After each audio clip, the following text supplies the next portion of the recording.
Good morning, everybody. Welcome back to The Contrarian. I hope you can kind of enjoy the view in the background. I'll probably put some pictures up in the video as well because I'm just getting ready to head out on a long marathon training run this morning, and the view is just really pretty right now behind me of the sun coming up and everything. But similarly, I wanted to make a video talking about why the semiconductors and the Mag 7 that has really been the top performing assets are starting to rotate the assets in these kind of top 5 stocks at this point are starting to rotate into other things like small caps especially, and also some of the precious metals miners and the precious metals space in general. And I believe the kind of final 2 days of last week, Thursday and Friday, we really saw this trend start. And what began to trigger it was the CPI coming in actually negative for the prior month for the first time since 2020. That has not happened. Inflation has pretty much always been, higher than what the Fed would like to see. And of course, they've been on the whole rate hiking and QT cycle since then. And, with CPI coming in actually negative, it does actually show that inflation might be coming down.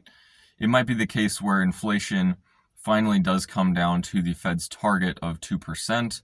Of course, it's been stuck around a little above 3% for a little while, and that's been somewhat worrying to Jerome Powell and other Fed members.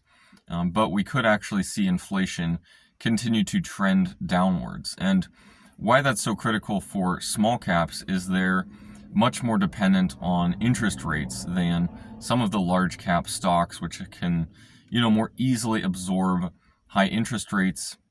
Maybe high interest rates even benefit them if there's some of the large, financial institutions or, a mega cap like Nvidia seems to be kind of, immune in a way to just higher interest rates.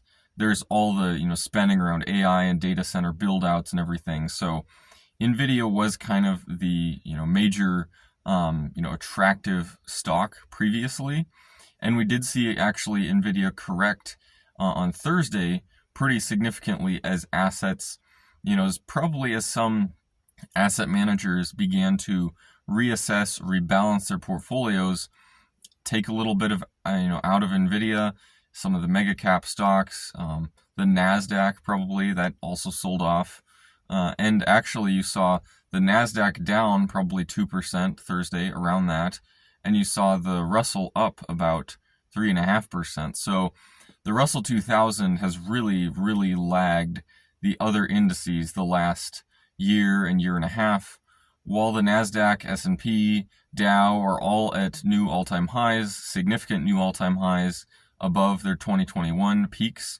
The Russell still has about 15% to rally until it reaches its 2021 peak. So the Russell has really lagged everything else, and I do think we could begin to see this turn here really quickly. Why I say really quickly is it wouldn't actually take that much of an asset rotation to, cause the Russell to see some big upside from here, just given how much liquidity total is in everything else. So you could see, S&P sell off, you could see the NASDAQ sell off a little bit. I mean, they wouldn't necessarily even need to sell off. You could almost just see new liquidity flow more into the Russell 2000 than the other ones, and the Russell would really outperform to the upside, even while the NASDAQ and S&P maybe just tread water, maybe go, a little higher at the same time. But, with everything else, just kind of staying constant and kind of this, underlying change behind the small caps, you could really see a great opportunity set up in the small caps from here for the coming months, probably the rest of the year. So, I'm not trying to provide any sort of financial advice saying you should buy the Russell 2000. I have a large position in the Russell 2000 ETF, just disclosing that, just because I do think it will outperform the other indices here in the coming months. Not to say what you should do or anything, but that's just what I am currently positioned in. I did, a couple weeks I put out a video saying how I was rotating some of my semiconductor gains into small caps and more into precious metals.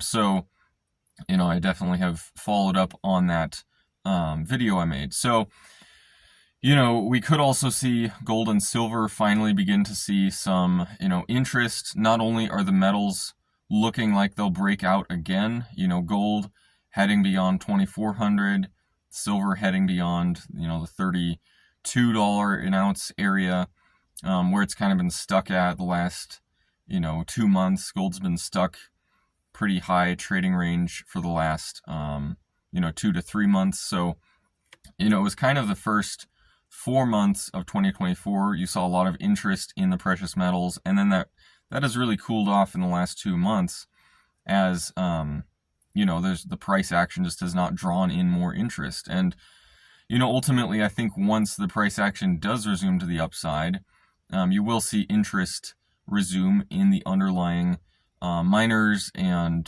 just ETFs generally in the space, which are, grossly undervalued compared with where the metal prices are. And actually we did see this kind of dynamic start last week as well, where you did see gold and silver actually sell off a little bit, but the miners were still, outperforming to the upside. And that really has not been the case for quite some time. Now, maybe that's just an anomaly, and maybe, maybe I'm incorrect with assessing that kind of state of the gold and silver market, but it does seem like something there may have changed as well in the last few days of the prior week. So, all this being said, I hope you enjoyed this video on the opportunities in small caps and in the gold and silver space. I am still optimistic on the rest of the stock market as well, but I do think these areas in particular could be the ones that outperform. But I would like to know what all of you think in the comments section below. I hope you maybe enjoyed some of the views in the background. I'll, show a video of what's outside the car because it's really pretty out here. But without further ado, I will now sign off and get going on my run. I hope you all have a great day.